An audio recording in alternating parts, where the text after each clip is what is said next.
passed federal legislation didn't give us anything. The only thing it gave the states was some Medicaid money. It doesn't give us anything to do any of this. They talked about it in the next package of legislation, if there is one. But that's the intelligent conversation to have. Will he with you about it right now? Will he have this conversation with you? Yeah, I have always had an open line of communication with him. I mean, there have been times in the past when he hasn't been happy with me, and I haven't been throwing bouquets to him. But we've always communicated, and I'm sure we'll communicate now. But I just want to make my position clear. I am not going to fight with him. I don't want, this is no time for any division between the federal government and the state governments. And the governors who I work with, Democrats, Republican governor in Massachusetts, it's not a political conspiracy. Governor Baker is a Republican. This is not about Democratic or Republican. It's just not. This is about New York, 10,000 lives lost. These were not 10,000 Democrats or 10,000 Republicans. These were 10,000 people, period. Forget the darn politics. Everyone's tired with it. Why is the state releasing the names of nursing homes and how many COVID cases and fatalities are specific homes, like Ohio and Connecticut's doing? Legal experts say that there's no HIPAA issue here. Okay. Do you want to speak to that, Dr. Jim? We put out the nursing home death data by county yesterday, and as you could see, some of them had one case. What we're worried about is personal privacy protection working with the Department of Health. There's there's about 600 nursing homes in the state. This goes for hospitals as well. There's some very small hospitals where they report out 1 or 2 deaths a day. We just want to go through the data and make sure we're not releasing any potential personal information, and as soon as that's done, that will be made available for people. So that's why we put the aggregate numbers out by county. That's what we're going through. We're getting reports of specific outbreaks at different nursing homes, so it's hard to tell. But are there any nursing homes in particular that the state's seeing a huge problem at? We're seeing issues like I talked about yesterday in hospitalizations in different parts of the state. We look at total beds being used. We look at deaths. We look at all of that in certain downstate parts of the region. New York City, in the outer boroughs, and Nassau County, we have seen increased cases, but that has gone across the board, whether it be hospitalizations or nursing homes as well. So that's now part of the county data that you do see. Ms. Hogan. Yeah, earlier you said that there's been 60,000 cases that you guys have the capacity to do a month.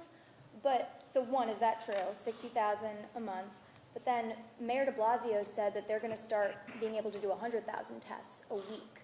50,000 homegrown efforts, 50,000 purchased from an Indiana company. So how does that coordinate with state efforts? And again, is that 60,000 capacity correct? The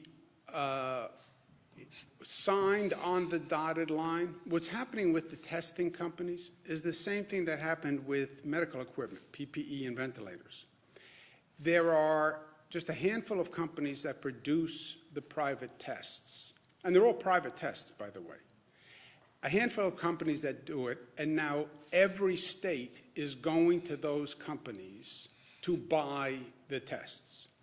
I've spoken to the head of the several companies myself, and they have a limited production, and now they have to allocate it to 50 states. And we're again in a bidding war competition with other states. I would say to the federal government, you take that piece. Don't replicate the 50-state pandemonium. You want to talk about an increased federal role. Let FEMA do the testing. FEMA should have, in my opinion, done all the purchasing of the medical equipment, and they should have allocated it.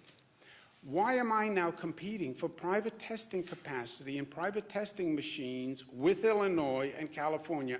I want to get out of the eBay competition business for vital medical equipment and now vital testing.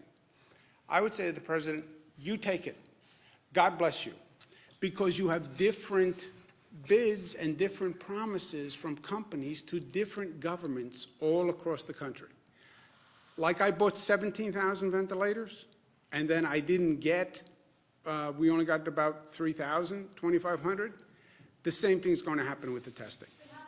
The city can get 50,000 made a Well, week, that's but what, the state can't. well, they're told that from a company.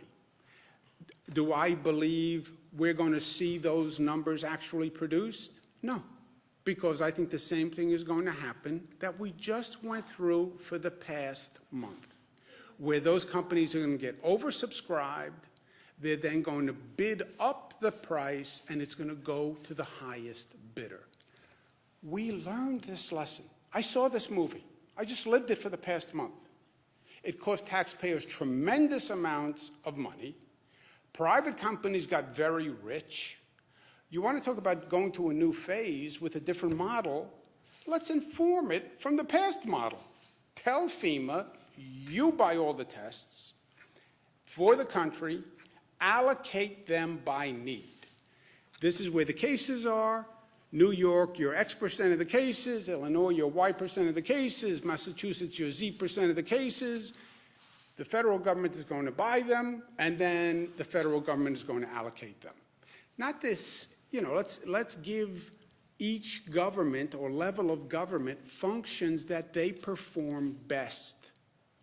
And one of the really painful lessons was all this crazy competing by states and cities for medical equipment.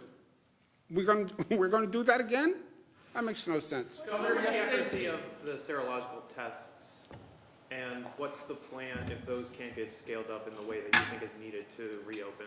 What is the accuracy, would you say? It varies. There are many different tests there. We're looking at the tests that have, over 95% accuracy. We are working to scale this up both by our public lab, which is our state lab, the private sector labs that are out there. We're looking at those, as well as the hospitals, which have labs as well. And how would you address the false positive issue? Because if someone goes back to work, but they don't actually have the antibodies like the test says, and then that creates its own problem. Well, we are looking at that. For example, our state lab, the test that we've developed is basically 6 standard deviations out, which basically means that you're really way up there over the 99% accuracy, if not higher.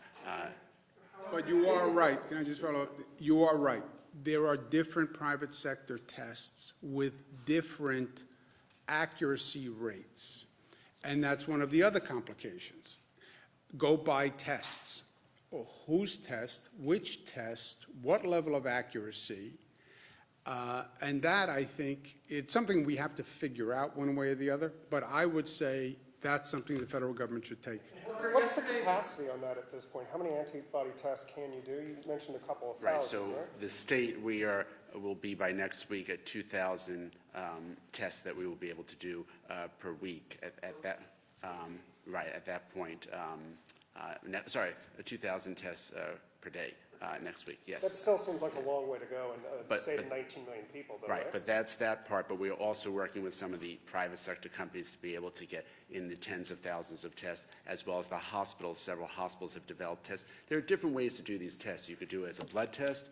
We are looking at a finger stick test as well, where you just do a little blood spot, and there's technology for that as well. Yeah, but just to follow up on that for a second. Look, you could have a whole symposium on testing. There are 2 types of tests, the antibody test and the diagnostic test. The antibody test, state health department has a test, and you're right, it's their limited capacity. Let's say they can do, you said 2,000 a day, so let's say 14,000 a week. What is 14,000 a week going to do for you? And by the way, what can the antibody population really be in the scope of things, right? Antibody population, people who had the illness and have recovered. Okay, that's important to know, and we're very aggressive on antibody testing, but how many people are going to test positive, right? What % of the population at this point do you think had the coronavirus? What could a number be? 20%, 20%, 10%? Okay, you want to find that 10%, 20%, but then that's not enough to restart and get back to normalcy. That diagnostic test is going to be key. And now, think of the volume on that diagnostic test. We're 19 million people. How many diagnostic tests do you want to buy for 19 million people? and then multiply that by the nation. Look at the need. And I'm telling you, you literally have a handful of private sector companies that do this now.